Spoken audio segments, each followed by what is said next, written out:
కోట్ల కాంట్రాక్ట్ అండి ఇది. దీని పేరు మీద మీరే లెటర్లో ఏమని అన్నారు? ఉచిత టికెట్లు, మహాలక్ష్మి స్కీమ్. దాన్ని అడ్డం పెట్టుకొని స్కామ్ చేస్తున్నారా, ఫ్రాడ్ చేస్తున్నారా? కనీసం సమాధానం కూడా చెప్పలేరా? ఎవరి జ్యూరిస్డిక్షన్లో ఉన్నది ఇది? కాంట్రాక్ట్ ఇచ్చినప్పుడు, సంతకాలు పెట్టినప్పుడు ఇవాళ వరకు, నేటి వరకు కూడా మీరు గమనించండి నకిలీ మద్యం విషయం ఇది. ఎందుకంటే చూస్తున్నాం మనం తమిళనాడులో రోజు రోజుకి ఇవాళ వరకు కూడా మృత్యుల సంఖ్య పెరుగుతున్నది. మేము ఎందుకు దాని గురించి మాట్లాడుతున్నాం? ప్రజల ఆరోగ్యం గురించి.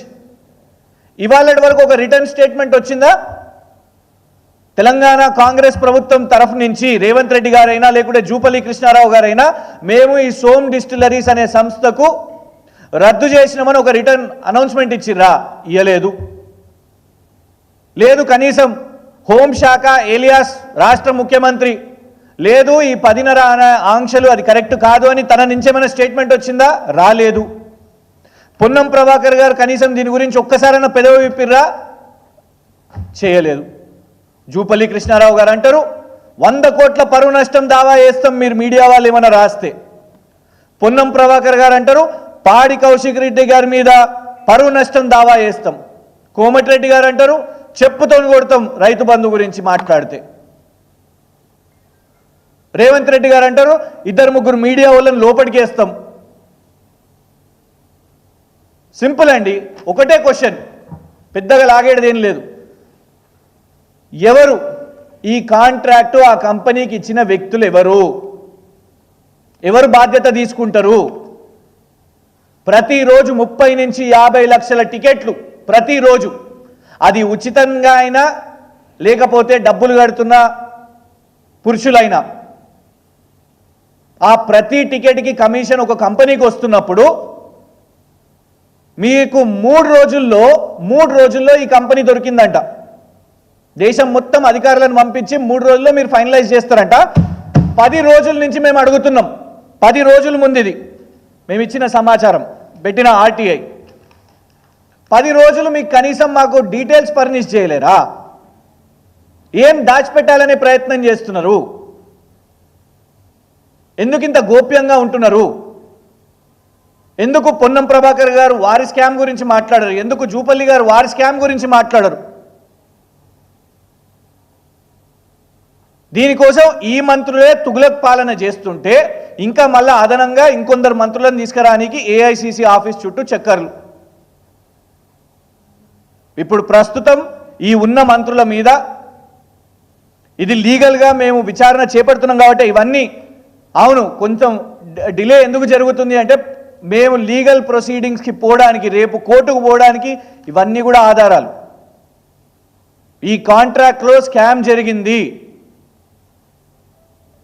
ఉచిత మహిళలకు టికెట్లు అని చెప్పి 0 టికెట్ అని చెప్పి పురుషులకు టికెట్లు తీసుకుంటూ ఇవాళ దాన్ని అడ్డం పెట్టుకొని వాళ్లకు నచ్చిన కంపెనీలకు కాంట్రాక్ట్లు అప్పచెప్తూ దాని మీద మౌనంగా ఉంటూ సమాధానం ఇవ్వకుండా ఎవరికి వాళ్ళు మాది కాదు బాధ్యత, నకిలీ బీర్ వచ్చింది మాది కాదు బాధ్యత.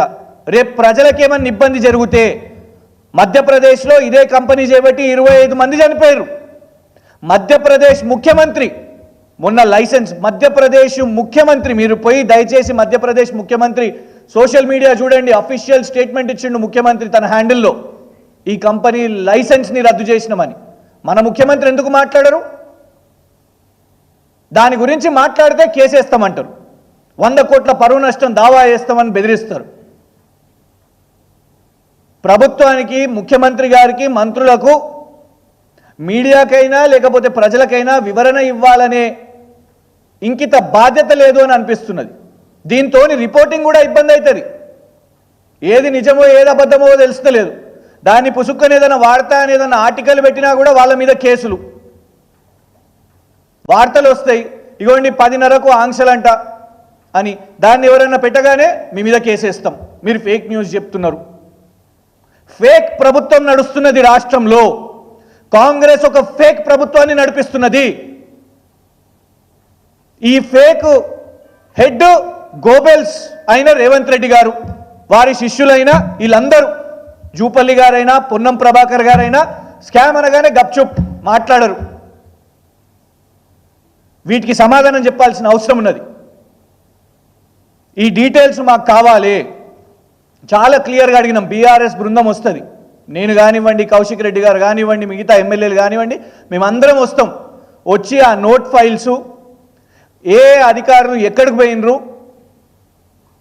వాళ్ళు ఎవరిని కలిసినరు, ఎట్లా ఈ కంపెనీని చూస్ చేసిర్రు, ఈ మొత్తం కూడా ఆ 3 రోజులు ఆ డీటెయిల్స్ March 1 and 2 and 3 ఎన్ని రాష్ట్రాలు పర్యటన చేసిర్రు అధికారికంగా, ఇవన్నీ కూడా కనుక్కునే డీటెయిల్స్ కావాలి.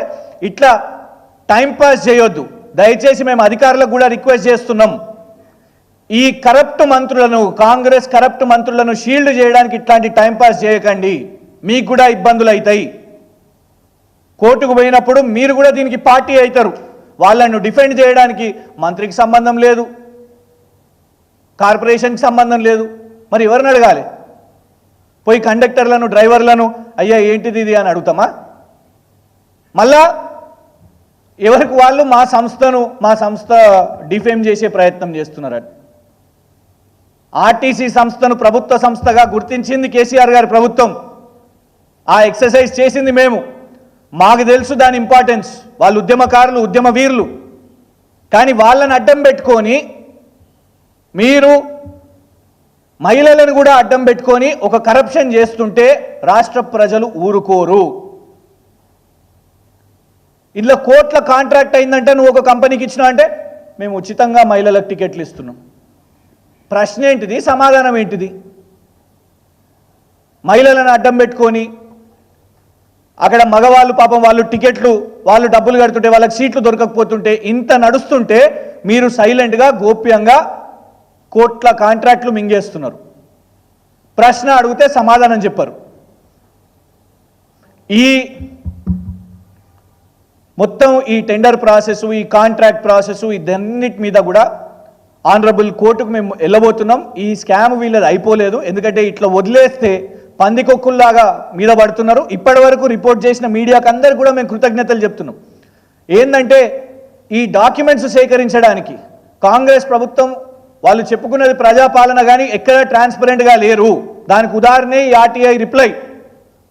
దాటేస్తున్నారు, సమాధానాలు చెప్తలేరు, తొక్కేస్తున్నారు ఆ ఇన్ఫర్మేషన్ని. కాబట్టి మీ అందరి సహకారంతో రాష్ట్ర ప్రజలకు తెలవాల్సిన అవసరం ఉన్నది. ఎట్లా నకిలీ మద్యం స్కామ్ ఎట్లొచ్చింది, దాని మీద కూడా కోర్టుకు వెళ్తాం. దీని మీద కూడా in return, in fact national stock ఎక్స్చేంజ్కి కూడా మేము రాసినాం. రాష్ట్ర ప్రభుత్వం ఇవాళకైనా ఇన్ రిటర్న్ ఇచ్చిందా, దాని మీద కూడా మాకు ఆర్టీఐ రిప్లై వస్తుంది. ఆ వచ్చిన తర్వాత కూడా మేము ప్రెస్ సమావేశం పెట్టి మేము ముందు అది పెడతాం. న్యాయ పోరాటం చేయడానికి సిద్ధంగా ఉన్నాం.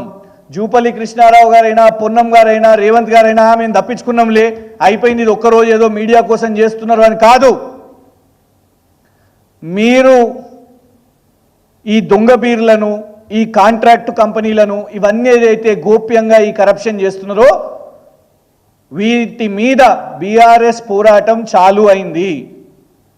ఆల్రెడీ ఎంట్రీలు చేసుకుంటున్నారు. ఒకళ్ళు బ్లాక్ బుక్ అని, ఒకళ్ళు రెడ్ బుక్ అని, పింక్ బుక్ అని, గ్రీన్ బుక్ అని, ఎవరికి వాళ్ళు. అధికారులు ఏమైనా చేస్తే ఒక రంగు, రాజకీయ నాయకులు స్కామ్లు చేస్తే ఒక రంగు, రైతుల మీద ఎవరన్నా ఏమైనా చేస్తే గ్రీన్ బుక్ నడుస్తుంది. ఎక్కడికక్కడ అందరు నోట్ డౌన్ చేసుకుంటారు. వీళ్ళ స్కామ్లు, వీళ్ళు చేసుకునే దందాలు ఇవన్నీ కూడా బయట పెట్టడానికి ఎక్కడికక్కడ బూడిద స్కామ్ కానివ్వండి, ఇసుక దందాలు కానివ్వండి, టికెట్ల కాంట్రాక్ట్ కానివ్వండి, నకిలీ బీర్లు కానివ్వండి, ఒక్క దాని మీద తుగులక్ ప్రభుత్వాన్ని ఒక్క సమాధానం కూడా లేదు.